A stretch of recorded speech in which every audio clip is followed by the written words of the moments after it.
It's already our third Flow State Saturday session. We go live every week at 12 p.m. Mountain Standard Time. And once again, it's me, Brian Muka, and Dr. Jake Felice. So I am... Hey, yes. Yeah, I wanted to introduce the three of us because we all do similar things, but different things. So I'm a certified health coach. I help people overcome burnout. I help people lose weight.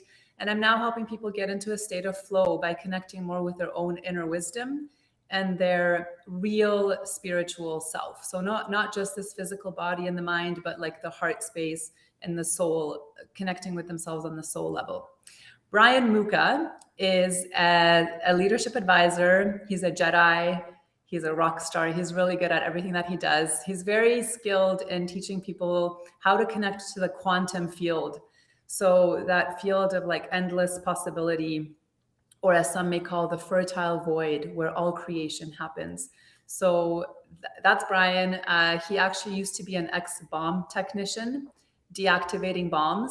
I think I once introduced you as a bomb technician that used to detonate bombs. Wrong. Sometimes you blow them up. I guess sometimes. Yeah. It's so you blow them up right where they are sometimes. Anything more than that gets dangerous. So yeah, I have what you said is true, in addition to other things.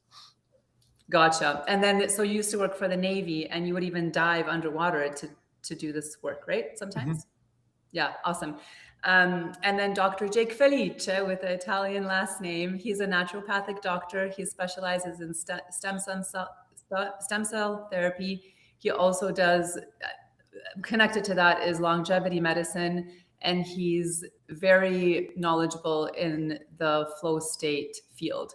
The three of us all also are really into flow arts in terms of like sports and other activities. So I love to express and get into flow state through dancing. So it's like these like LED wings that I use and silk fans that are very flowy. Brian likes to get into flow state by zipping around on the ocean waves on a hydrofoil. So it's kind of like kite surfing with a hydrofoil board. We're all into like the Caribbean and the ocean vibe. So love that you do that, Brian. And then Dr. Jake is into surfing.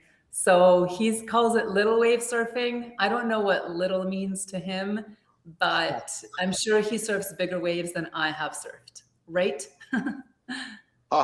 Well, no, I like a 4-foot wave. Unless you're Hawaiian style, that would be a 2-foot wave. Gotcha. Little waves. Nice. So he's into surfing. All right. And so I did want to do a very, very quick little grounding exercise for us to get into flow state energetically and physically. And we actually just did this exercise, and Brian led it, so I'm going to copy it now. We just did this before getting on live with you guys. So let's just take a deep breath in and sigh it out. It's important to make the sound. There's a lot of relaxation in that. Yeah, the sound frequency is healing. Also, you can keep your eyes open or closed for this, whatever you want, but just open up your heart and look up to the sky. So we're opening up our heart space, connecting to the quantum field. And another deep breath in and sigh it out.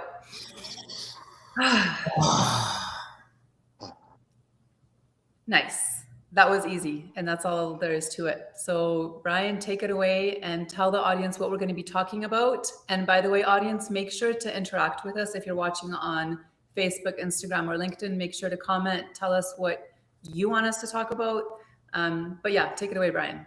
All right, cool. So it's amazing what 3 breaths can do. So that's not to be underestimated. Client session today, I have just a 3-minute reset, eyes closed. Anything where you're like, can tune the world out for 3 minutes.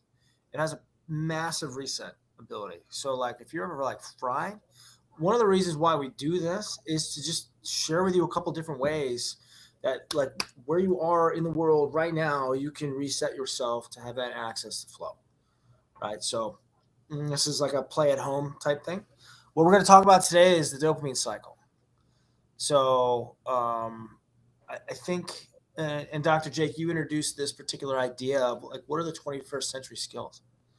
And so like this device, 21st century skills. How do we take care of this emotionality when there is so much input from the outside, whether that be from social media, news, just being out in public? Things are a little tense these days. For sure. This little device in my pocket, it's designed to steal dopamine. That's what it does. And when it is designed to make you go like this. Yeah, it's a buy. Dopamine hit and hit and trained. hit. We're being trained. And what kind of a nervous system is most susceptible to influence and outside impulses impacting our decision making? A stressed and tired organism is very easy to manipulate. Exactly right. Right. So this is why understanding your dopamine cycle is a critical skill set for this 21st century. What takes my dopamine? How do I build it naturally? The difference between like cocaine, cell phone style dopamine, and the dopamine that I earn, like on the face of a wave, or with my flow rope, or getting into 28-degree hiking that I did this morning. Doing or just getting shit done, checking things off of your to-do list. Those are really great dopamine hits. Yeah, cool. So stick with us today. We're going to talk about dopamine. And for me, when I learned this on Diary of a CEO, there's a great book. It's called Dopamine Nation that really highlighted why someone can get addicted to romance novels in a way that exceeded that of cocaine. So it's not so much about the substance. It's about my own dopamine reaction to the things in my world. And what you're going to learn today, remember, is how do you use dopamine to your greatest good instead of having the rest of the world steal it. So critical skill. I didn't know this. This is another dimension. So when I understood dopamine, I got more agency and sovereignty back. So that's what we're up to today. Glad you're here. Mm-hmm. Yes, and we are here with a long 1-hour live call, not a short 15-second reel that steals your dopamine. If you stick it out through with us and you slow down, you'll realize that, oh, hey, I can actually sit through a 1-hour chat versus needing the next reel and the next reel. Like your body gets used to it. That's the cool thing. And I forget the name of the TED Talk, but it was pretty popular. I think it was called Social Anxiety or something like that, where the guy was talking about how much these technology is affecting kids and for their developing brains, how really bad it is. And so he was saying that these really short reels are way worse for children than watching an entire cartoon, where everything's not happening so fast. And my sister actually, she just decided that she's going to take away the iPad from her 2 kids, the younger ones. And honestly, within How 2 old days, are they? They were 4 and 7 at the time. She did that last year. Yeah. So for the first 2 days, they asked for it and they were kind of whiny. And day 3, they were so happy, forgot about the iPad completely. They were looking forward to their once a week Saturday TV show, like a cartoon that they got to watch or a movie that they actually would sit through calmly. Yeah. And it changed within 3 days, it changed their behavior. My sister said they were happy. They weren't complaining. They had less tantrums. It doesn't take much or a long time to recalibrate the brain. But it's just about making those wise choices. And it can be very hard when all of society is doing something and is encouraging something and it's in your face all the time. So, yeah. Yes. A super skill, a superpower in this digital age is focus. How can I focus for 45 minutes on something? Right. So the 45 minutes get into timelessness, selflessness, effortlessness, and meaning. And I'm not getting that with the 15-second Instagram reels. Also, the ability to read, long form reading. This is one of the things that Will Smith actually attributes his success to, is every day he runs and he reads. And so I studied with Jim Quick. His reading comprehension course was actually about learning how to command the mind and the focus and the power of reading, highlighting my own imagination. So back in the day, we had radio shows, and that was advantageous because it was building the imagination muscle. And I'm going to tie it in right now. Einstein said that imagination is better than knowledge.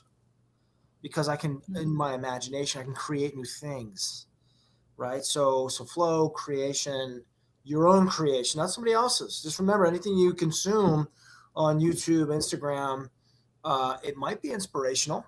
Like yesterday, I was looking up the endurance, the Ernest Shackleton story. And I like this like indomitable human spirit thing. My friend Anthony, he dared me to watch Miracle, the 1980s documentary on Netflix right now. And I loved it. It had my full undivided attention for the way that these guys not only trained, but also like I wept. I wept when I heard them shouting for the first time ever, USA. It never happened before. That was where it's from. And I just find it interesting. Is that the Miracle on Ice? It sure is. Yeah. And so like I remember that as a kid, boy. Wow, that was exciting. So what a great story. So it's a 90-minute documentary, long form, you know? And the feeling of that. And then like what's our miracle of, 2026? Breaking out of the matrix. That's our miracle. That's right. The ejection orbit, which happens to be Mach 33, as I remembered yesterday. And I watched the Apollo 13 documentary yesterday on Netflix. It was snowing here. And it was just amazing to immerse myself in these stories. And remember, like when I was a kid, I wanted to be a steely-eyed missile man. I would spend hours in the adult section of the library when I was like 8, learning like orbital trajectories and steely-eyed missile man stuff. And so I just want to make mention of that, the stuff that I was obsessed with as a kid. Like, I fancied myself a space explorer. And that's kind of been inner space now. You mentioned the quantum and the Jedi and those things. It's like, man, the things that I was obsessed with as a kid, I get to do now as an adult, like for my living, And so, getting lost. Imagine a world where everyone's jobs was just them creating and then offering their gifts to the world and getting paid for it. That's what I want to see. Yes. And so this idea of how much am I consuming? How much am I consuming and how much am I creating? I think that's an interesting ratio to look at. Because when I hit send on my YouTube video, that feeling of satisfaction is dopamine that I've earned. Mm-hmm. Yeah. And so let's get wow. Did you have something? Oh, did you want to do that and then I'll come in after we're done? Have an activity planned here, Brian? Is that what you were thinking? Why don't we do the activity? I'm going to get into some academia stuff. Yeah, let's do that. Let's do that. All right, cool. So line in the sand. And for the purpose of this discussion, I'm going to use cocaine as an example of dopamine that I didn't earn, okay? And substitute that for any easy to receive dopamine, okay? Now, on the other side, I'm going to use the word ice bath, because if I get in the ice bath, both the ice bath and the cocaine hit make the same dopamine, but they have different outcomes. You guys with me still? And it's important to also understand like dopamine hits. So for example, like a cup of coffee out of 1,000, coffee's at 50. So if I drink coffee, and Dr. Jake, you save coffee for Saturdays, is that right? I do, because I am a coffee addict, and if I use it at work, I'm so darn tired. So I just do it on the weekends. So that's a great example of the cocaine version of dopamine. And it's glorious. It's glorious. Glorious, right? Yeah. So as you'll see in the cocaine version of dopamine, if I don't earn it, the body seeks to get that dopamine back to below baseline as fast as possible, right? The food industry has weaponized this. The crunch of the Dorito mimics cracking through bones to get to the bone marrow. And so I can eat an entire bag of pick your favorite poison because there's no nutrients in it. That's another cheap way to get dopamine is through food, right? So food, caffeine and coffee like 50. Nicotine is like 150. And cocaine would be like 200 on the dopamine cycle. My ice bath is also at 200. But that dopamine hits differently because I earned it, right? Like I have to face my fear. I've done probably 1,200 plus, not probably, I've done over 1,200 ice baths. Every time my little bitch voice goes, I don't really want to get in the ice. And that and doing it like, wow, I'm satisfied with myself. And then I get in. And then for 8 to 12 seconds, I panic. And then I find my breath. And the smile, like the real smile from the heart, that's the optimal length for an ice bath. Anything else, it's ego, right? I want to find joy. And I'm also, so joy and is predicated on the dopamine in that. So I don't actually get the highest level of dopamine when I get out of the ice bath. That dopamine continues to rise for the next 2.5 hours. So if I get out on the surfboard and it's cold and I get out, I get 2.5 hours of the right chemical state to maximize flow. And the body keeps compounding that because I just did something that was good for my survival, good for my joy. As opposed to the caffeine, as you know, or the nicotine or the cocaine, immediately after, like minutes after, dopamine is going to crash and I'm going to want to take a nap. And so what most animals do in that is get the hit again and get the hit again. And one of the reasons that Dr. Jake only has caffeine on Saturdays is because he has to have a lot of caffeine if he's having it every day to have the same level of. I can't be sleepy. I can't be sleepy seeing. Yeah, can't be sleepy seeing patients and having 6, 7, 8 cups of coffee a day. That doesn't work. Yep. Except that, you know what? If you drink bulletproof coffee, which is what I'm having right now with a lot of added spices, that actually releases caffeine very steadily and slowly into your bloodstream. And then you don't get that spike and that crash, spike and crash. So bulletproof coffee is a way around it. If you love coffee, it's actually so good for you. I put a lot of healthy fats in it and there's a lot of added benefits. What's that? What is it? What is bulletproof coffee? Sure. Aren't these the questions? Aren't these the questions? So bulletproof coffee is coffee with added fat. So the fat could be MCT oil and grass-fed butter, for example. Oh, yeah. I love using a little bit of grass-fed butter and cacao butter. So, you know, the cocoa pod, that chocolate is made of. When they take the fat out of that, that's what cacao butter is. It's so delicious. You can also you can put ghee in it. So any kind of healthy fat. I'm not going to be like, you're not going to be putting lard in it, but healthy fat. And then Does it feel slippery? Does it feel slippery? No, you blend it. The texture. It's frothy. Look at this. Is it? It feels frothy? rich. Yeah, It's very rich and dense. It's a butter latte, and if you just put butter in your coffee, it's disgusting. The you gotta blend blender it. is a key move in bulletproof coffee, and the fat acts like a control rod to release the caffeine a lot slower. I don't ever get the jitters when I use the fat, and I put salt in it too. That also helps me first thing in the morning.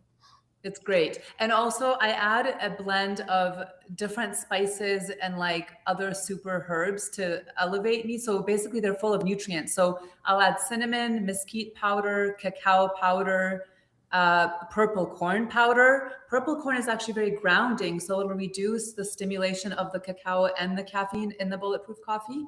And then I'll add cayenne pepper. I love this spice. So it's like I'm getting a bunch of nutrients in my coffee. It's really amazing.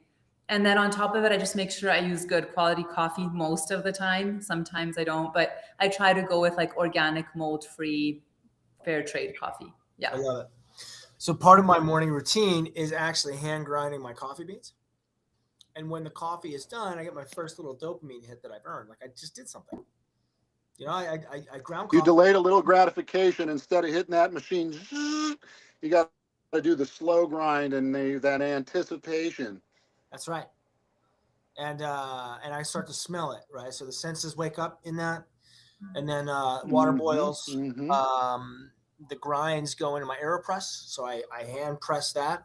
So there's a very physical. I'm a ritual guy, sharpening knives, oiling guns.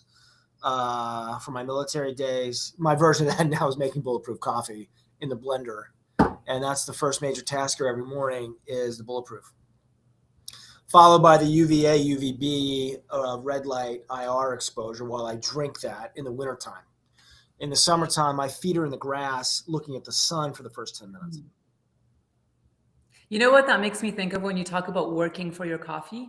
It's the same as working for my food if I'm hiking or if I'm on like the West Coast Trail on a 7-day hiking trip and you bring all your food with you and you can only eat a certain amount and you have to walk a long time before you actually eat the food versus if it's like just accessible, you know, like fast food. Whereas you actually, you know what What's That's that? a great metaphor that the food. You know what that reminds me of? What?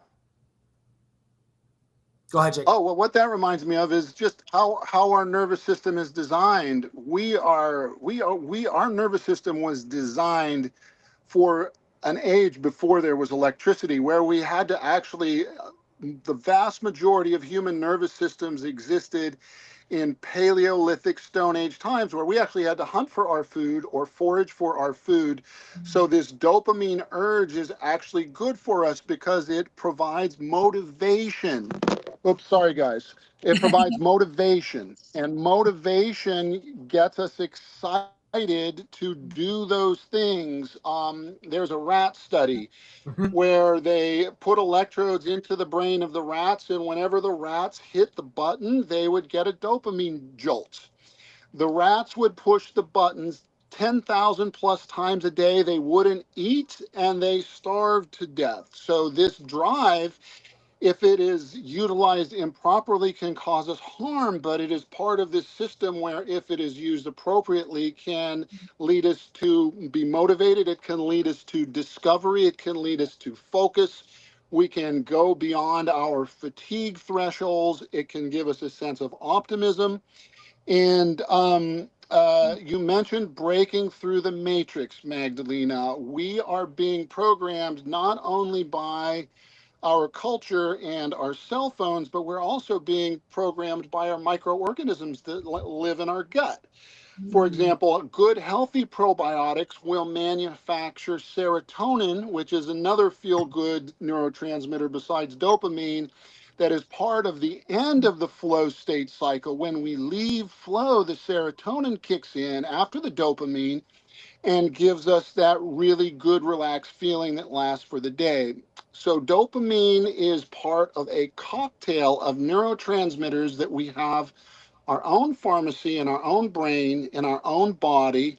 Serotonin, dopamine, norepinephrine, otherwise known as adrenaline, anandamide, and endorphins. And a cocktail is a blend greater than the sum of the whole. So I use the term caffeine is a great example. Caffeine combined with a pain reliever, and Excedrin combines the effect and magnifies the pain relieving effect. So you can magnify the pain relieving effect of aspirin or ibuprofen or Tylenol with caffeine. We can magnify the flow state by adding to our dopamine. And this brings me to one thing, and then I'll turn it back over to you guys. Long form content. I'm an ultra long form content guy, ultra long form. So I like to consume books, even if they're on tape, because books represent thousands of hours of a brain focused into one particular area versus a 12-second video, which is still giving us the dopamine hit, but is absence of the meaning involved. So one of the ways we can break the matrix is through longer form content. And dopamine helps us with that focus. Amazing. I love your explanations. You know, it's so on point. I feel like every time Brian comes up with a topic for a Flow State Saturday, I'm like, I was just looking into this week. So this week, sorry, particularly, I was noticing just how much technology ramps up my nervous system in such a bad way. Like I just feel so wired. And I think also because I was doing a lot of video editing, and the program I was using, it was just like really slow and laggy. And I was like, all right, like hurry up. Like I don't have time for this. And then my phone was lagging, and I was just like in this state of, like so tense and riled up. And when you talk about adrenaline, it's like it was my cortisol and adrenaline were just spiked through the roof. But that's a common thing for me that I have to deal with on a regular basis, to catch myself and calm down and put my phone away, or just like walk away from video editing just to like ground myself. And I often do that in nature. And honestly, you guys, like, I think we underestimate how much our phones are harming us, as Brian whipped it out in the beginning, showing us like, this is the device that's like ruining our brains. And I actually met a few people the last while that actually got off social media completely. I think I like being on social media, but I want to use it, you know, in a wise way, not overuse it and not abuse it, so it doesn't take over me. But the people that said that they went off social media, they said that their nervous systems calmed down so much and they feel so much more at peace. And these are business owners that need to promote themselves and such, and they're doing it in other ways. And I wanted to say one more thing is that I went on a camping trip with my family last year. We went to Washington, so I had to, and there was no cell reception. So I actually just put my phone away for like a whole, I think it was 10 days. I felt amazing. I didn't miss my phone at all. And my nervous system was calm. I was just like feeling so connected to myself and to nature. I just felt like my brain was functioning properly. And I was just actually, I started, when I went back to my phone, I was actually kind of dreading it because I was like, oh, I know what's going to happen. And you guys, within an hour, I was on my phone checking messages. I was stressed within an hour of being back on my phone. So I think we need to really learn how to use technology wisely so it doesn't take over our nervous systems. And I know there are ways. We don't have to like say no to it because it's very helpful, of course. But the more we can learn about these things we're talking about today, the more we can take care of our poor little stressed out nervous systems. Yeah, so that's why we're talking about dopamine today, and you're touching into the amygdala, the stress, the cortisol, and those types of things. And it's just powerful to be aware of like, how charged do I feel, right? So I'm into technology in a big way, both the quantum mechanics of the body, but also technology. And I gotta be really careful what kind of light I look at before I go to sleep. So like this light is not doing me any favors right now. This is almost xenon. So it's a powerful blue light. When I'm finished with this, I will go outside and actually get full spectrum sunlight on my eyeballs. Because if I get too much blue light, it creates a blue light hangover. So think of like dopamine and the lack of it, like hangover conditions. You feel like shit? Look at the light you've been looking at, right? I feel great when I look at the sun. I feel great when I look at the fireplace late at night. And so once again, the circadian rhythms are run by the eyes. And if this is the thing I'm staring at, this becomes my fake sun. Of course, the body's not going to know what to do with this because this has only been around for like 15 years. Where the sun's been around for billions of years, and like everything on Earth, except for the Marianas Trench, trench animals and plants, it's the sun. So just remember how good the sun is. And then if you ever like worried, you've been looking at too much blue light, or you're like, look at the sun, like sunrise, sunset, go outside. If you start to sneeze, those are indications of too much blue light. And affects the way. Really? I sneeze in the sun all the time. Yep, too much blue light. So what I should do is when we shoot this, I have a really, really beautiful pair of like red lenses. They're gorgeous. And they keep my nervous system calm when I'm doing a lot of the computing stuff. Yeah. So starting to know like what gives me dopamine, like setting up Riverside does. It's hard, right? And then we get to go on, we get to play with you guys. So technology also can be a provider of dopamine if I use it the right way. When you have to work. Right. When you have to work to make it work. Exactly. So what I'm inviting all of us to do is round term. You probably know this already about dopamine, right? It's pretty prevalent out in the world. But the part that isn't prevalent is like, what is my discipline around the dopamine cycle? So Jake and Magdalena, if you would share some of the things, what are some of the things that you do on a daily basis to actually earn dopamine? So for me, it's outside, feet in the snow with a flow rope. Most mornings, I watch the sunrise with bare feet on the snow. So that's one of the things that I do to like earn dopamine, and that serves me for the next 2 hours. How about you guys? Yeah, Dr. Jake, go ahead. And the first thing I do is I'm in the grind, and I think a lot of what the message of this group is that you don't have to be in the grind, but I'm in the grind, and the first thing I do is my alarm goes off at 4:45 a.m. But usually before my alarm goes off, I have a red light right next to my bed that I will click on and almost pre-snooze so that I'm getting the red light through my eyelids, and the eyelids, if you close your eyes, the blood makes it red as well. But if I open my eyes, there's a warm red glow. That is one of my rituals.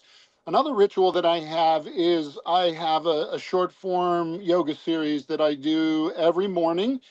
It is a necessity for me. It works wonderfully for stress relief, but honestly, I do it because I have compressed vertebrae in my lumbar spine and I sit at a desk 50 hours a week sometimes. And if I don't do my yoga, if I don't do my flexibility, my back pain gets bad. And if I do it, it does nothing at all. So that's my first ritual. I have a bunch of them. And on weekends, for sure, making coffee. And then when I am out with the gang surfing, Washington surf culture, we camp and surf a lot of the time because it's so far to the ocean. I make coffee for everyone else, or I join my friends for coffee. It's one of my favorite things to do. Amazing. Aw, nice. Can't wait for you to make us coffee on the beach. Yeah, I have a few different ones too, and I kind of mix and match. I'm not somebody who's super like structured. I like to just kind of go with what I'm feeling in the moment. So I don't practice this every day. I want to, though, is to not check my phone first thing in the morning. The days I don't do it, I feel way better and way calmer. Like for like an hour in the morning, that is ideal, but even half an hour feels good.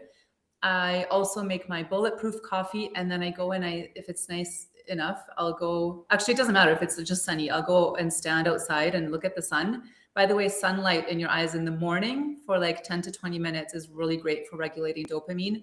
And at sunset, as it's setting, that kind of light in the eyes is great, again, for the circadian rhythm and for dopamine regulation. So yeah, just like, and if it's summer, so I don't do the snow thing, but I might start standing barefoot on snow because I crave being barefoot outside. In the summer, I barely wear my shoes. Like I'll go for walks without my shoes. I just kind of leave them at home. I'll go in my car without my shoes. And if I'm not going into like concrete, and if it's there's ground or water, I'll just be barefoot. Anyway, so then I'll stand outside drinking my coffee, looking at the sun. I also really like some form of cold water. So it could be a cold shower. It could be just for time's sake, I wouldn't do a whole cold bath, but I would just put my legs in cold water, like really cold water, and stand in it for a while. Or I love this one, which is a bowl of water with ice in it, and then dunk my face in there for like 30 to 60 seconds. And that feels really, really energizing. Like that's actually better than coffee. It wakes my whole system up. So those are some of them. There's other ones, but those are kind of the ones that came to mind. That's powerful. The mammalian dive reflex gets activated in what you're talking about with the cold water on the face. The which, sorry? The mammalian dive reflex actually gets activated in that. Talk more about that. Oh, what's that? Okay, yeah, got it. So we're actually wired to free dive. And that's a sport that I enjoy. And so if I do dry land breath holding, oxygen tables or hypercapnia training where I'm actually purposely increasing carbon dioxide, I can get probably 30% more performance underwater than I can on dry land. So just having water on my eyelids and my face slows the body down.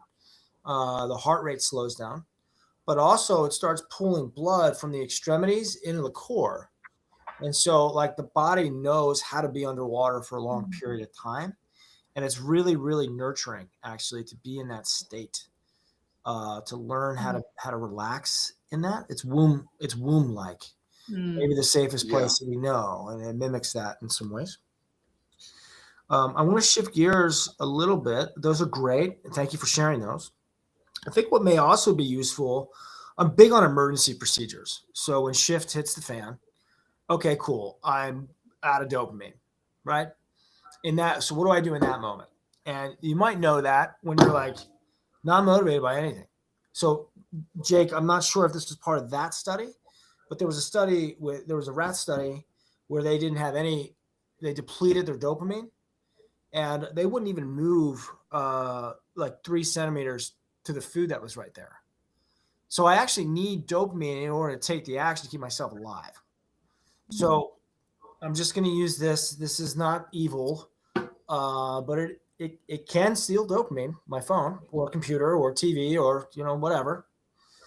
If this thing is stealing more dopamine than I'm really willing to allow, these mice died because they didn't have any dopamine to feed themselves, right?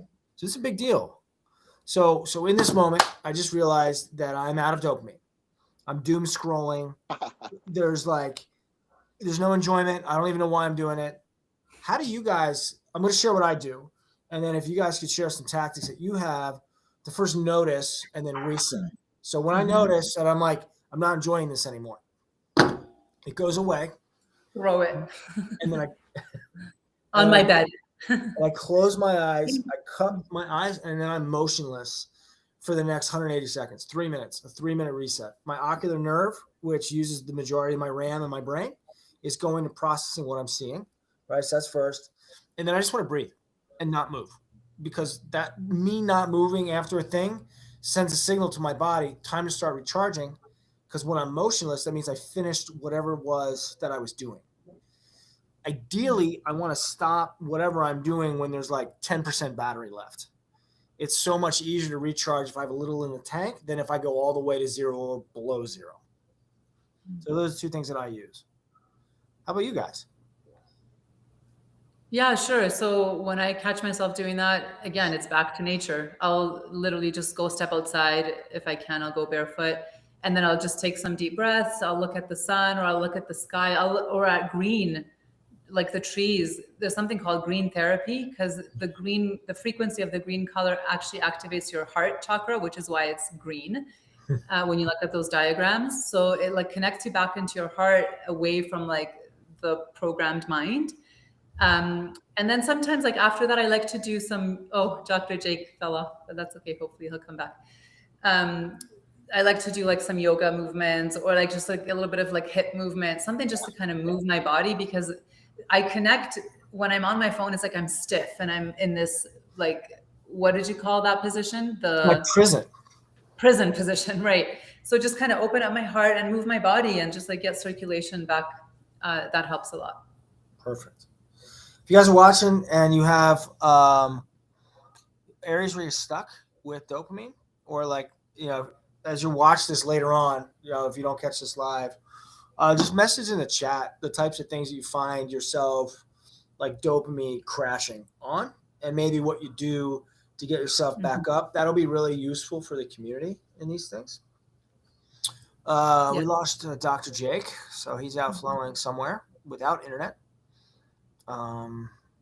We did a fun thing. I don't know if you guys caught it. Was it Thursday? Wednesday.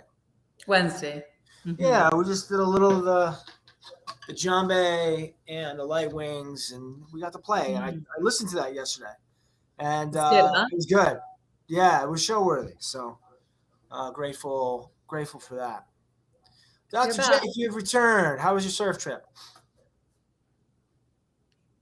You're muted. I got out of the water, and the first thing I grabbed was a cup of coffee. Yeah, nice.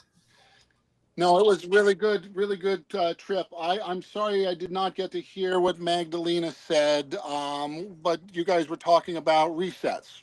Yeah, what do you do for your reset when you catch yourself in this state of? One of my movement is so helpful for the mammalian nervous system. Dogs who don't get walked can get neurotic, and when they're nervous, they shake it off. Yeah. The human body is weak and slow, but we are very well designed for walking. We can walk more efficiently than any other creature because we walk on 2 legs, and we can't run down our prey, but we can walk down our prey because the antelope or the buffalo or whatever it is that we're able to regulate our temperature in a way that these other animals cannot. So the book Born to Run, the Copper Canyon Mexican tribes, they would persistence hunt. The human is the only animal that in very hot conditions, it can continue to run for like 100 miles. No other animal can do it. So our ability to regulate temperature is actually a superpower that we have. So training both in the ice bath, specifically for the masculine, for the men, we do a little bit better and get a little more juice out of the ice bath, where the feminine does better in the heat shock proteins actually from the IR or a regular sauna is really advantageous. And I like both of those because it requires me to like not stare at a screen, or like Magdalena, you spend a lot of time in the sauna, right? And so eyes closed, just feeling the heat being present in the body. Like I notice my heart beating. I notice what parts of my body get tight when I'm in the ice bath. It's really centering to be focused on the way my body feels. And that, by the way, is 1,000% louder to the whole nervous system than what I think. So 10 times more what the body feels. So feet in nature, feet on the snow, feet in the grass, feet in the sand. Thumping the thymus is also really powerful for the vagus nerve. This whole reset conversation. And the thoughts are only 1/10 of the whole equation. So the body awareness, the movement, those types of things that both of you are talking about is really, really powerful for dopamine and calm and joy. I love the thymus tap. And you know what's interesting? So the thymus tap, which is right here, when you're tapping here, it actually stimulates the thymus gland. And what that does is it helps to release fear. So if you're feeling scared, you can tap here. It also helps to boost like life force energy. So if you're feeling like really depleted and you want to raise your energy up, it helps with that. And it helps you to just feel more confident, just like real confidence. Adding to that, the sound of ha, which is kind of cool because it makes you sound like you're laughing after. So as you tap, you go ha. According to Chinese medicine, that's the sound for the thymus. The sound of it helps to activate it as well. So it goes like ha, ha, ha, ha, ha, ha, ha, ha, ha. Try it with us for like a few seconds. Ha, ha, ha, ha, ha, ha.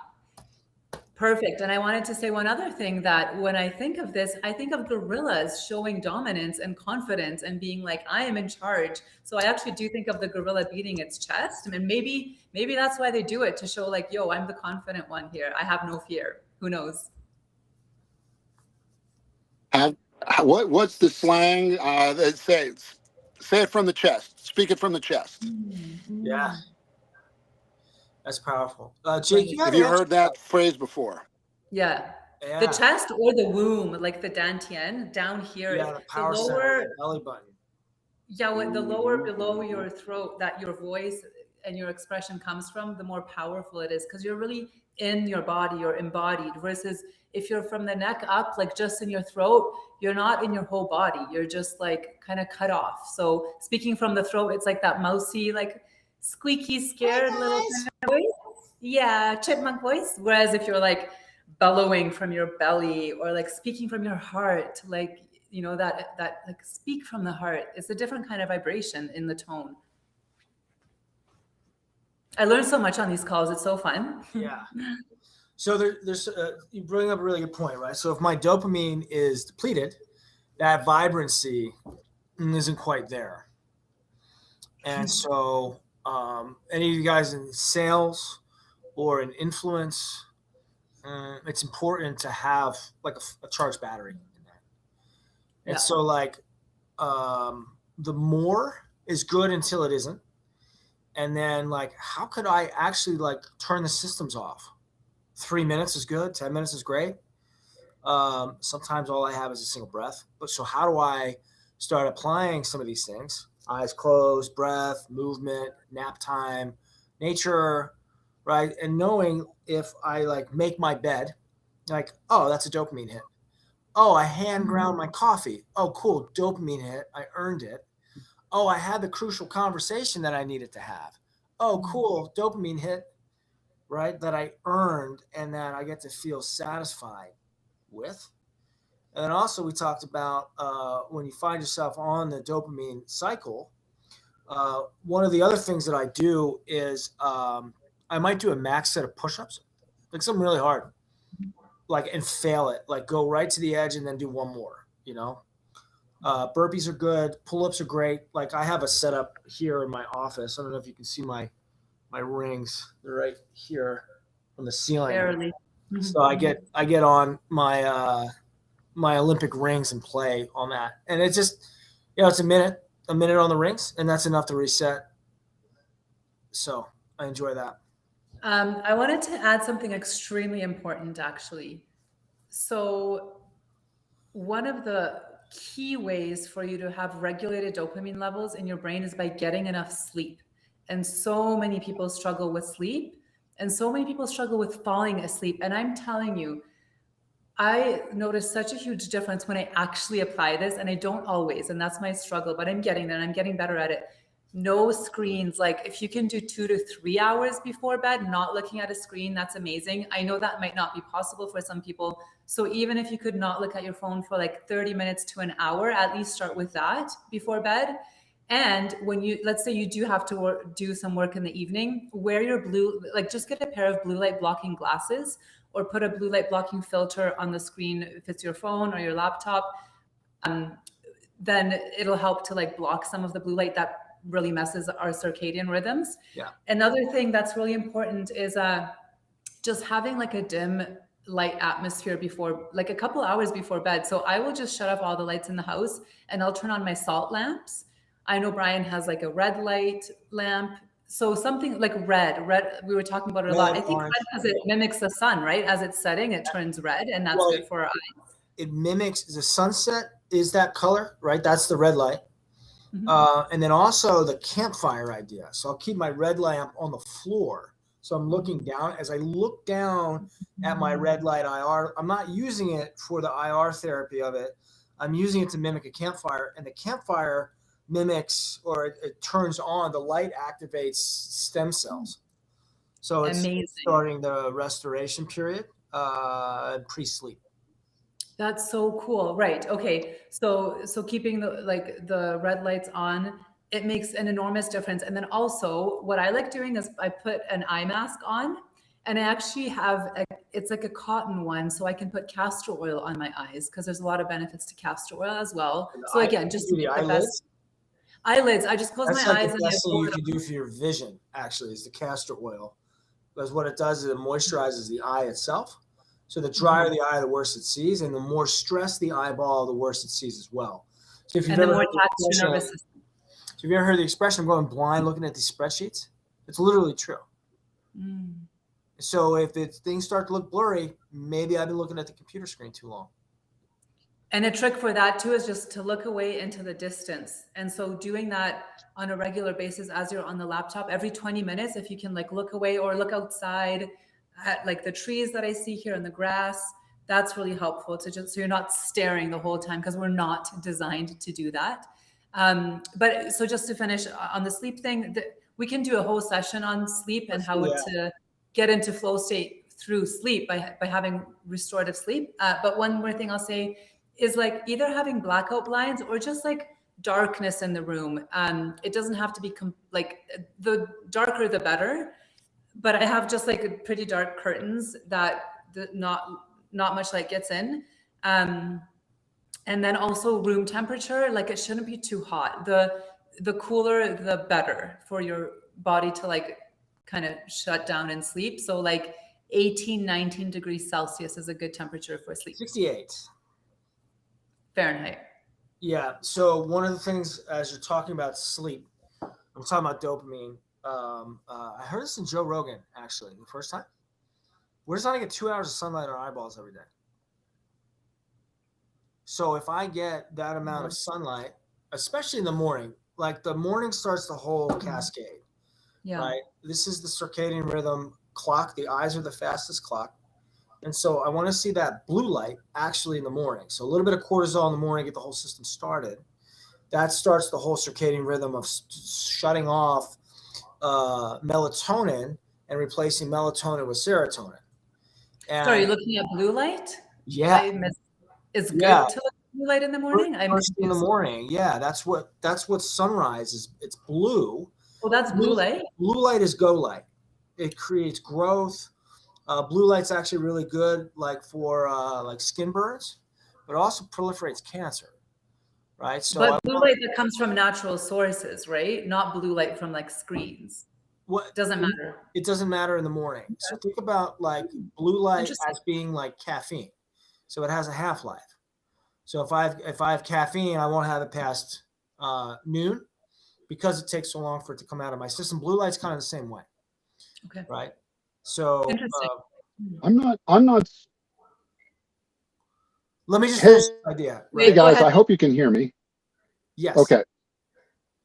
So so the more light I have in the morning, and like when I'm outside, and the melatonin to serotonin switch happens, it also happens the opposite at night. So if I'm looking at the red light, not blue light, I'm at the campfire, I'm relaxing, the serotonin is going to shut off so much so that I'm like, I have to sleep. And if you don't have the feeling of I have to sleep, I didn't get enough sunlight and I didn't exercise hard enough during the day. Because those two things both drive sleepiness later at night. That's what I found in my experience. Amazing. I didn't know that about the blue light coming from the morning sun. That's so interesting. Okay. You want to have it in the morning. Blue light's really good in the morning. Dr. Jake, what were you going to say? Oh, and I'm sorry, there's a lot of cloud cover here in Washington, so I keep getting cut out. It's okay. But sleep as one of those 21st century skills. It is. Sleep is a 21st century skill. And to Brian's point, one natural therapy that a lot of people, it works for a lot of people, is melatonin. And I'm not recommending melatonin, but one of the problems with melatonin, a lot of my patients will say, yeah, but in the morning I have trouble waking up when I take melatonin. I don't have trouble sleeping. I have trouble waking up. And when you take melatonin in the morning, one of the ways to defeat that sensation of not being able to wake up is exposure to bright light. It affects the pineal gland and reinitiates that wakeful cycle. So there's definitely some science behind bright light in the morning. I do start with red light in the morning so I don't shock my system, but then I have a whole lighting setup in my bedroom to kind of slowly come on. And by the time I'm leaving for work, the light is blasting. Nice. You have a whole system going. And you live up north too, Magdalena. So yeah, so you live up north, Magdalena. So you know what it's like when it's dark in the wintertime and you're getting ready for work and you're coming home and it's dark. And so that indoor lighting, there are ways to kind of hack your nervous system. And this is about hacking our nervous system because other things are trying to hack us. Screens are trying to hack us and organisms are trying to hack us. Coffee is hacking us. What does coffee do?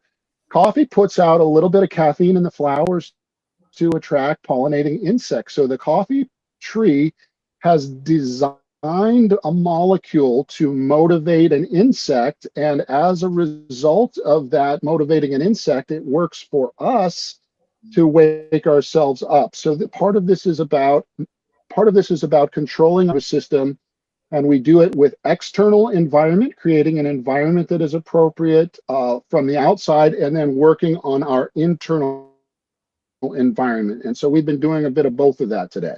Yeah. I want to make mention of two things, Jake, that you brought up for me that I thought was useful. First, seasonal affective disorder is a thing for me. So for a long time, I had a blue panel that I would sit in front of first thing in the morning. And like that was probably 2x what caffeine did for me. And immediately, caffeine takes me 25 minutes or so. Cold showers first thing too.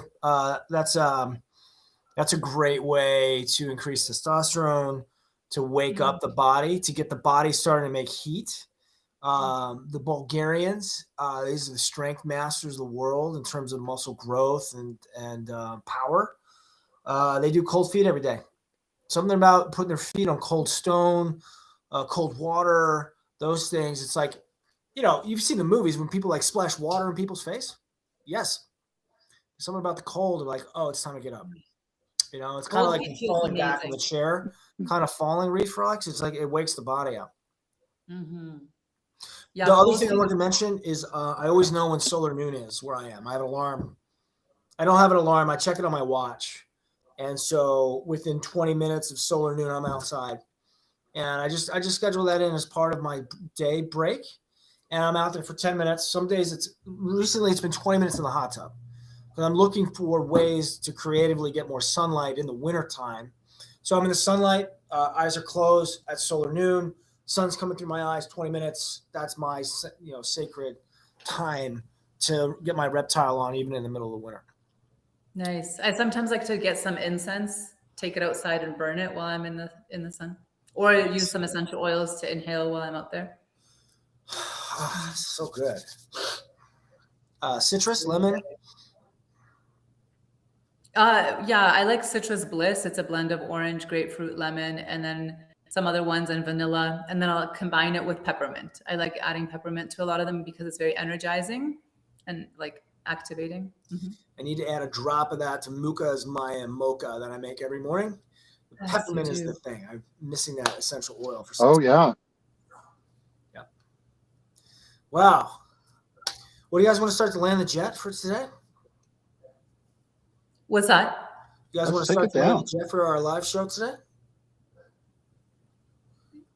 I don't understand. We said to finish?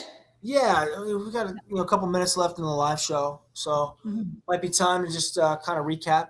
We covered a lot today. Yeah, let's recap what we talked about. Go ahead. Well, Dr. Jake, I'm just really grateful for your expertise and how these systems work together. Like every time we do these, I learn a ton. I think it especially triggering and fascinating that you only drink caffeine on Saturdays. I might need to do a round turn on my caffeine usage as a result of our dopamine. Saturdays and Sundays. Saturdays and Sundays. All right, 2 days. All right. But I'm sending you my bulletproof coffee recipe, Dr. Jake. Then you might be able to have coffee and enjoy it and not feel wired or tired. So I get to do a better job of actually using the dopamine cycle to fuel me forward. I'm going to put myself on report that I will start to make my bed in the morning as another way to have a task to complete. And there's nothing like at the end of the day, like I love myself enough that I made the bed. There's something about getting into the crisp covers that I need to, that's what I'm adding as a result. So the behavior change from what we talked about today, I think is the most interesting. I was actually just going to ask, what is everyone going to do? And in the audience, what are you guys going to do one thing differently to regulate your dopamine? So for me, it's going to be the cold feet tub, like the cold tub, putting my feet in the cold tub. I haven't done that in a long time. And I'm also going to do the sun in the morning. I don't do it as regularly. Yeah. And one more thing, and really and truly not using my phone like at least 30 minutes before bed, because it helps me sleep so much better when I do that. So being more consistent with that. Dr. Jake?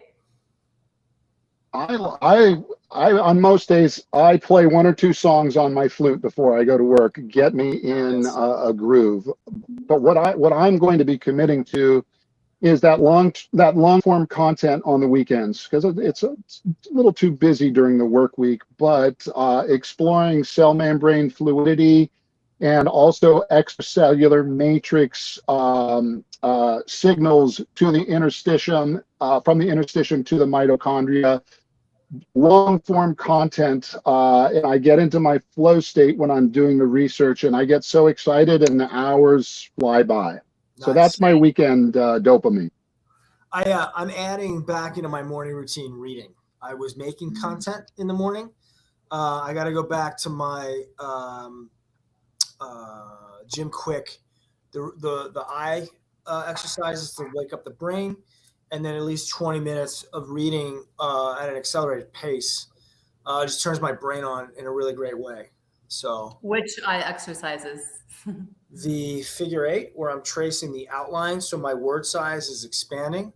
I'm in this vision instead of the focused, pointed vision. And I notice also, like when I watch TV at night, if I notice the windows in the periphery, I've given up my glass. I don't wear glasses or contact lenses anymore. I had a -3 and -2 and 3/4. And so my morning eye relaxation exercise is part of my sunlight. And I know when my eyes are focused, so is my brain. And I notice the mornings that I don't do the reading, I'm not as focused in terms of the long form attention span. So just 20 minutes in the morning, speed reading, look up Jim Quick, reading comprehension. That was probably the best $300 I've ever spent in my life. Learning how to read as an adult. I don't mean I was illiterate. I mean, I didn't know how to read at 1,000 words a minute, where it's like it actually presses the thinking speed. And it's like running downhill on a treadmill for the rest of my day. So the morning reading, long form. Thanks, Jake, for that. So the figure 8 eye movements, is that when you're reading, before you start reading, or you just Before do I that? start, and this is powerful too, if you want to get into a flow state, what this does, it starts to activate their corpus callosum so that the left brain, this is my right hand, starts to interact. So my right hand is now on my left hand. Now the right brain is activated. And so anytime I can go across the center medium of the body, like this is a really great position for super learning. I cross my feet right now. My hands are crossed, and I'll do this. I'm expanding what I can see at the periphery, but I'm also doing cross-body things, which gets my whole mind activated at the same time. Gotcha. Cool. How long would you do that for, the eye movements? 6 rounds, something like that. And I'll do the alternative nostril breathing too. That also. Yeah. We should do that one next time. Yeah, let's do the breathing and the sleep stuff next week. I know on my channel, if you're watching this, you're really interested in sleep. Those videos have gotten the most traction. I suffer from middle night insomnia for 20 years. So I've learned a lot about sleep. That actually, there's a reason why so many of us wake up in the middle of the night. We can talk about that next week. Yeah. Way to open loop the audience. And bring your questions, guys. We're doing this for you. Tune in next week and you'll find out why you wake up in the middle of the night, and you'll also learn how to sleep better. And save your dopamine. You know, like in the Back to the Future, save the clock tower. No, save the dopamine. That should be a t-shirt. Don't be hacked unless you know what you're doing and you really want to be. Be careful with those cell phones. Indeed. All right. Love you guys. Thanks for tuning in. Bye. Bye.